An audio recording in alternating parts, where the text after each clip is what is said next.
Hey guys, this one's for YouTube. Let's explain this one.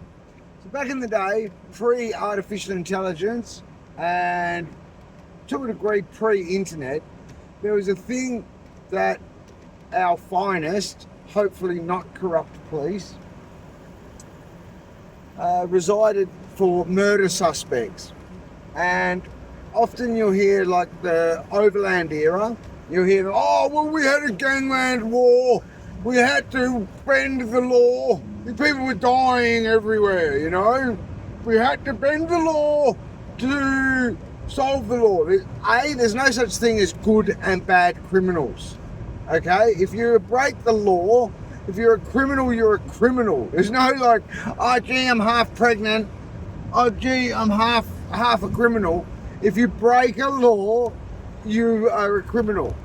So in that, they worked on this thing called dropping a wire on somebody, which you can understand as long as you don't break any laws, good on you. Basically what it involved was hounding a murder perpetrator, like a murder suspect, hounding their life, inside out and upside down.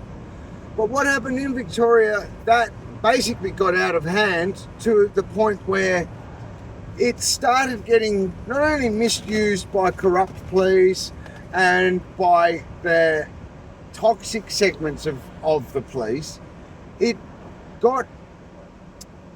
started being used just to harass people, and it also got tied up with AI bot tech.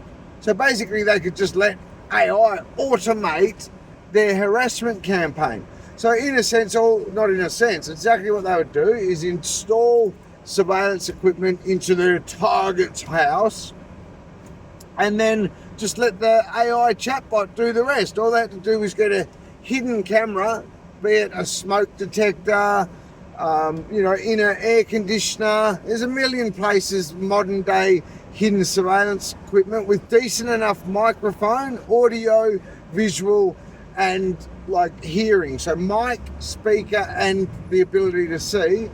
I mean, you see a GoPro technology, well, picture, even a mobile phone, tiny camera.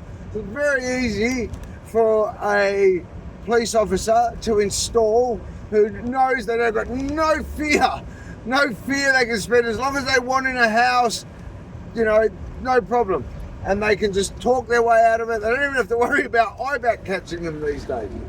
So that dropping the wire morphed into, with the combination of artificial intelligence, Bluetooth hacks, mobile phone hacks, it morphed into, and the combination of facial recognition, like an automated version of it.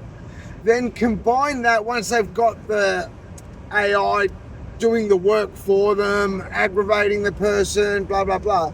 Then combine that with the resource heavy of following the person around, just stalking and harassing, which is, again, that was always reserved for murder suspects. But when Victoria Police started doing it just on anybody, for example, Gargasoulis, Pusey, well, hello, the rest is history, isn't it? Came with dire outcomes, absolutely catastrophic outcomes. And all that there, those two examples, is fact. I'll tell you another fact. The person who is genuinely responsible for the second worst criminal incident in Victoria's history is not only still walking amongst us, is not only not in prison, but is working for the state government.